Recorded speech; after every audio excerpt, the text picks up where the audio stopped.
नमस्कार, मैं विकास कुमार। आप देख रहे हैं N20 लाइव। आप सभी दर्शकों का एक बार फिर से स्वागत है। जैसा कि N20 लाइव की टीम आपको अलग-अलग पंचायतों का रिपोर्ट दिखा रही है और इस बार का जो पंचायती राज चुनाव है, किस मुद्दे पे, किस मैनिफेस्टो के साथ यहाँ के प्रत्याशी लोग चुनावी मैदान में उतरे हैं, ये हर अपडेट आप तक पहुँचाने का प्रयास कर रही है। तो आज हम मौजूद हैं एक डेंगा पंचायत में, जहाँ पे मुखिया पद के प्रत्याशी धनंजय कुमार राम सुयोग्य, शिक्षित, कर्मठ और युवा खासकर युवा एक प्रत्याशी सामने उभर के आए हैं, जो इस पंचायत का सेवा करने का अपने दिल में भाव बना के चुनावी मैदान में उतरे हैं। तो हम इनसे जानेंगे जो इस बार का पंचायती राज चुनाव है, खैर ये तो घर का चुनाव है, लेकिन किस मुद्दे के साथ ये चुनावी मैदान में उतरे हैं और किस तरह का इनको समर्थन मिल रहा है, इन तमाम बातों पर हम चर्चा करेंगे। लेकिन पहले आइए हम आपको उनसे मिलवाते हैं। स्वागत है सर आपका हमारे चैनल पे। पहले तो मैं आपके चैनल को धन्यवाद देना चाहता हूं और आपकी टीम को भी अपने तरफ से मैं धन्यवाद देना चाहता हूं। तो देखा जाए तो चुनाव काफ़ी नज़दीक है, सभी प्रत्याशी जनसंपर्क में लगे हैं। तो आप यहाँ की जनता से मिल रहे हैं, तो कैसा फीडबैक सामने आ रहा है? जनता का मान सम्मान और दुलार प्यार बहुत मिला है और मुझे भरोसा है कि जनता मेरे साथ रहेगी। तो चुनाव का तैयारी कहाँ तक पहुँच चुका है आपका? चुनाव की तैयारी तो हम जोरों शोरों से है और चुनाव इस बार हम जीतेंगे। तो देखा जाए तो सभी प्रत्याशी इस वक्त चुनावी मैदान में उतरे और अपना कहीं ना कहीं जनता के बीच जाके जनसंपर्क के दौरान अपना मुद्दा बता रहे हैं, 5 साल का मैनिफेस्टो बता रहे हैं। आप किस मुद्दे के साथ चुनावी मैदान में उतरे हैं? देखिए 5 साल तक जो कार्य हुआ वो पंचायत के लोग जान रहे हैं, पंचायत के लोग से बताने की जरूरत नहीं है।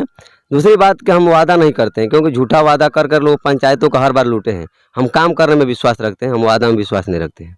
सही बात है, क्योंकि हर बार यही होता है कि चुनाव से पहले जो प्रत्याशी लोग होते हैं वहाँ की गरीब जनता से मिलते हैं, वहाँ के जो ग्रामीण जनता है उनसे मिलते हैं और तरह तरह के वादे सपने दिखाते हैं। लेकिन होता क्या है, चुनाव जैसे ही ख़त्म होता है वो तमाम वादे सपने पड़े के पड़े रह जाते हैं और पंचायत का विकास वैसे ही का वैसे रुका रहता है। तो जैसा कि इस वक्त सभी लोग चुनावी मैदान में, कहीं ना कहीं कुछ लोग हैं जो पंचायत की जनता को जाति धर्म में बांटने का कार्य कर रहे हैं, धन बल का प्रयोग कर रहे हैं, उनके लिए क्या कहना चाहेंगे? पहले हम तो कहेंगे कि चुनाव 5 साल में एक बार आती है।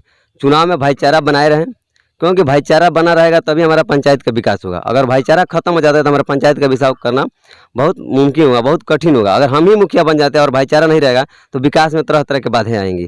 तो हम सभी जनता से अपील करेंगे कि पंचायती जो चुनाव है, घरेलू चुनाव है, वोट तो देना ही है, लेकिन हमको भाईचारा बनाए रखना है, भाईचारा पर ज़्यादा ध्यान देना है, ठीक है। जुमलेबाजों से सावधान रहना है और दारू मुर्गा से भी हमको सावधान रहना है, पैसे वाले सावधान, क्योंकि वो लोग जानते हैं कि धन बल के बल पर जब जीतेंगे तो गरीबों का कहीं कल्याण होने वाला नहीं है।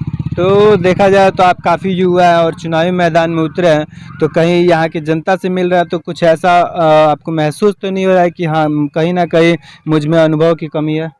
नहीं, ऐसा नहीं है, क्योंकि हम 7 वर्षों से राजनीति में हैं।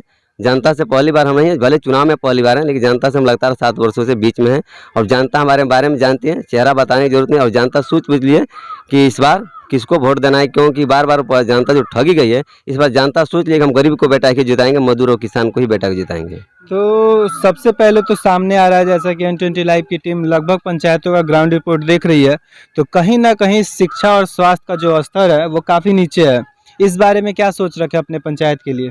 देखिए, शिक्षा और स्वास्थ्य की बात है तो राज्य सरकार की बात है, ये पंचायती में राज में नहीं आता है, ठीक है। हम इस पर मुद्दा नहीं रखेंगे, इस पर तो बात नहीं मुखिया करेंगे। होने के नाते कहीं ना कहीं जैसे कोरोना महामारी में कुछ यहाँ की जनता को जो सपोर्ट करना था, अगर अगली बार यहाँ की जनता आपको सत्ता में लाती है तो भगवान ना करे, लेकिन कहीं ना कहीं कभी भी महामारी का कोई ठीक नहीं है, या फिर बीमारी जो है कहीं ना कहीं आ सकती है।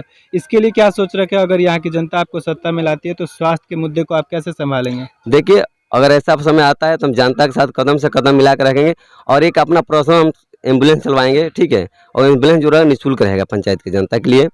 और जो अभी कोरोना के जो महामारी चला उसमें जो भी मुखिया लोग हैं जनता के बीच में नहीं रहे, लेकिन हम हमेशा जनता के बीच में रहें। कई जगह पता कर लीजिए कि मरने के बाद मुखिया यहाँ से छोड़ के चलेंगे लाश को, लेकर उसको हम जाकर लाने के काम किए हैं।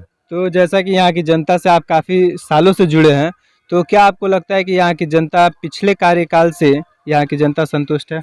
जनता इस बार पूरा तरह से जनता इंतजार करिए कब वोट आए, क्योंकि परिवर्तन का लहर चल रहा है पंचायत में। जनता रो रही है अंदर से, ठीक है ना। जनता त्राहिमाम करिए, खाली चुनाव का इंतजार करिए, परिवर्तन होगा इस बार। तो अंत में आप अपने चुनाव चिन्ह को लेके अपनी जनता से क्या अपील करना चाहेंगे? हम जनता से अपना ही अपील करना चाहेंगे कि इस बार हमारा चुनाव चिन्ह पुल छाप है, पुल छाप पर अपना बहुमूल्य वोट देकर और हमें विजयी बनाने का मौका दें। अगर हम चुनाव जीते हैं तो पंचायत का गरीब जनता, मजदूर और किसान भाई चुनाव जीतेंगे और हम गरीबों के साथ रहेंगे, क्योंकि हमने गरीबी में पला है।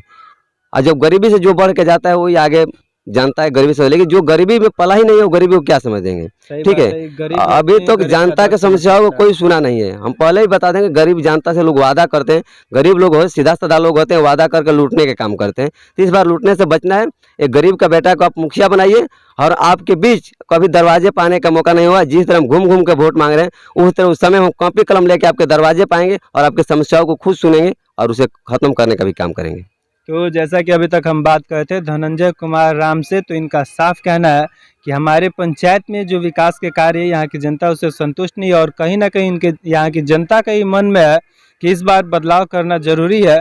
और इनका जो सोच है अपने पंचायत की जनता के लिए वो काफ़ी ऊंचे स्तर पे लेके जाता है। कहीं ना कहीं शिक्षा और स्वास्थ्य को लेके जो इन्होंने बात कही वो काफ़ी अच्छी है और जो पंचायत का विकास रुका अगर यहाँ की जनता इन्हें सत्ता में लाती है तो उन तमाम कार्यों को पूर्ण करेंगे और अपने पंचायत को एक विकसित पंचायत, आदर्श पंचायत के रूप में सामने लाएंगे। ऐसे ही खबरों के साथ बने रहिए।